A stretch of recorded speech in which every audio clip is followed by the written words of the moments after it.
চাউল এটাক তুঁহ, মল আৰু ভ্ৰূণে আৱৰি ৰাখে। মিলত তুঁহ আৰু মল আঁতৰোৱা হয়। তুঁহ ধানৰ ওজনৰ 20% হয়। ই পাৰিপাৰ্শ্বিক বিভিন্ন কাৰক আৰু বিভিন্ন কীট-পতংগ, ভেঁকুৰ আদিৰ পৰা ধানক ৰক্ষা কৰে। এই অংশ আঁতৰালে ধান চাউল হৈ পৰে। মুগা চাউলত মলৰ আৱৰণ আৰু ভ্ৰূণ থাকে। ধানৰ কুটোৱা বা বনা অৰ্থাৎ মিলিং মানে কি? ধান কুটোৱা বা ধান বনা বুলিলে ধানৰ পৰা তুঁহ আৰু মল আঁতৰাই চাউল প্ৰস্তুত কৰাকে বুজায়।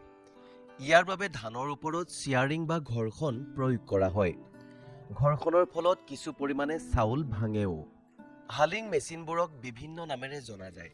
সেইবোৰ হ'ল হালাৰ, হাকচাৰ, ডিহাকচাৰ, চেলাৰ।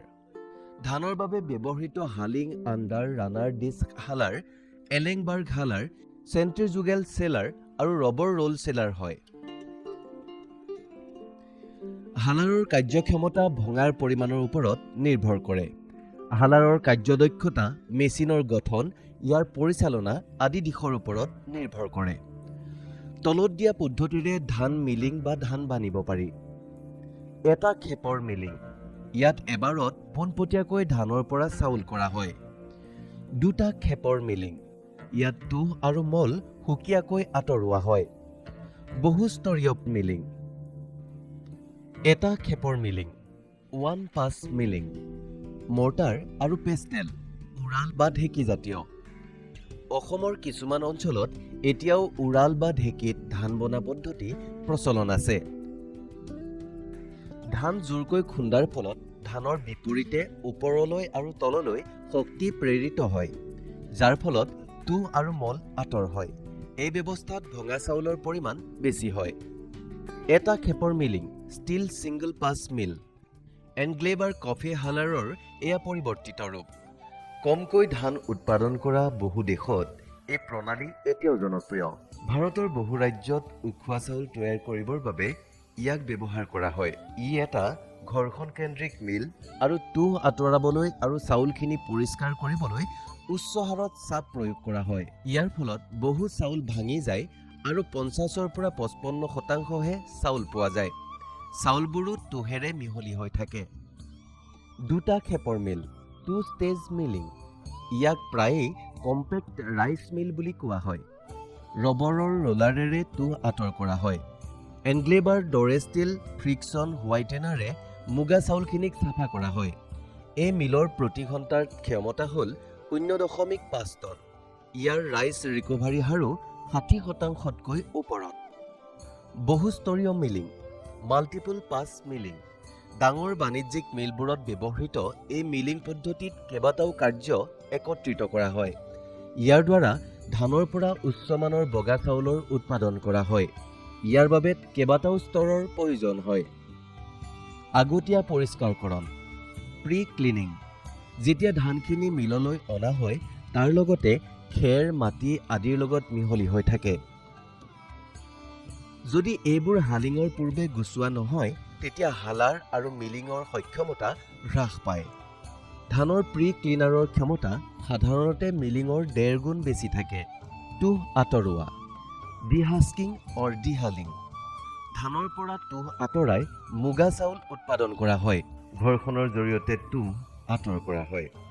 ধানখিনি দুখন তলিৰ মাজেৰে বিভিন্ন গতিত পাৰ হয়। ৰাবাৰ ৰোলাৰৰ দ্বাৰা এয়া কৰিব পাৰি। তুঁহখিনি মিলৰ বাহিৰত দম কৰি থোৱা হয়। ধানৰ 20% মান তুঁহ থাকে।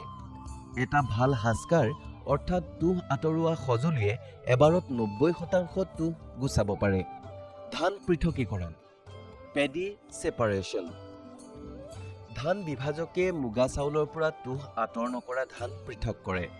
ধানৰ উপস্থিতিৰ পৰিমাণ তুঁহ আঁতৰোৱাৰ সঁজুলিৰ দৈৰ্ঘ্যতাৰ ওপৰত নিৰ্ভৰ কৰে আৰু ই 10%তকৈ অধিক হ'ব নালাগে।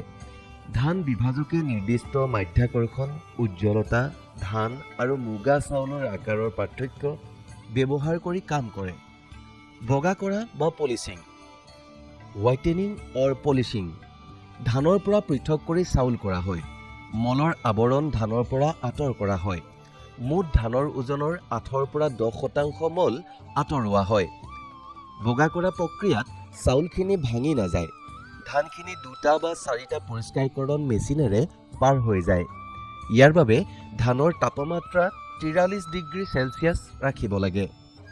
গ্ৰেডিং আৰু চাউলৰ পৃথকীকৰণ। Grading and separation of white rice. বগা কৰাৰ পিছত গোটা চাউল, ডাঙৰ চাউল, সৰু চাউল, ভঙা চাউল আদিত চালনীৰে পৃথক কৰা হয়। গোটা চাউলক মূলতঃ খাদ্যশস্য হিচাপে ধৰা হয়। এই ধানৰ 75ৰ পৰা 80% হয়।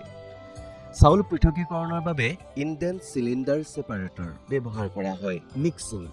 এটা ভাল মিলত 50ৰ পৰা 60% চাউল, 5ৰ পৰা 10% ডাঙৰ ভঙা আৰু 10ৰ পৰা 15% সৰু ভঙা চাউল পোৱা যায়। বজাৰত চাউলৰ গেডত 5ৰ পৰা 25% ভঙা চাউল থাকে। চাউলৰ সঠিক মিশ্ৰণৰ বাবে ভলিউমেট্ৰিক মিক্সাৰ এটাৰ প্ৰয়োজন হয়। পলিচিং, মিষ্ট পলিচিং। বগা চাউলৰ ওপৰত থকা ধূলি আঁতৰাই কমকৈ পানী ছটিয়াই দিলে মিলৰ উৎপাদন ক্ষমতা হ্ৰাস নকৰাকৈ চাউলৰ উজ্জ্বলতা উন্নত কৰিব পাৰি। Portable rice mill. যিকোনো মিলিং পদ্ধতিৰ মূল লক্ষ্য হৈছে তুঁহ আৰু মল আঁতৰাই খাব পৰা বিশুদ্ধ চাউল প্ৰস্তুত কৰা। চাউলৰ গুণ, ধানৰ মান, মিলৰ যন্ত্ৰপাতি, চালকৰ দক্ষতাৰ ওপৰত নিৰ্ভৰ কৰে। পৰম্পৰাগত মিলিং মেচিনৰ সলনি ট্ৰেক্টৰ পৰিচালিত মিলিং মেচিন বহু পৰিমাণে ফলপ্ৰসূ। 42 উচ্চ শক্তিৰে PTOৰ দ্বাৰা পৰ্টেবল ৰাইচ মিল চলাব পাৰি। 1 টন ধান মিলিং কৰিবলৈ এই মেচিনত প্ৰতি ঘণ্টাত 4ৰ পৰা 5 লিটাৰ ডিজেলৰ প্ৰয়োজন হয়। সুবিধাসমূহ: ৰবৰ ৰোলাৰ। চাউল ভঙাৰ পৰিমাণ কম, অৰ্থাৎ 2 পৰা 4% অধিক পৰিমাণৰ চাউল পোৱা যায়। এই মিলৰ পৰা মুগা চাউল পাব পাৰি। পলিচাৰ। স্বয়ংক্ৰিয় এলিভেটৰৰ দ্বাৰা এবাৰতে চাউল পোৱা যায়। লৈ ফুৰিবলৈ সুবিধা। ঘৰে ঘৰে লৈ যাব পাৰি। ঘৰতে তুঁহ আৰু মল পাব পাৰি।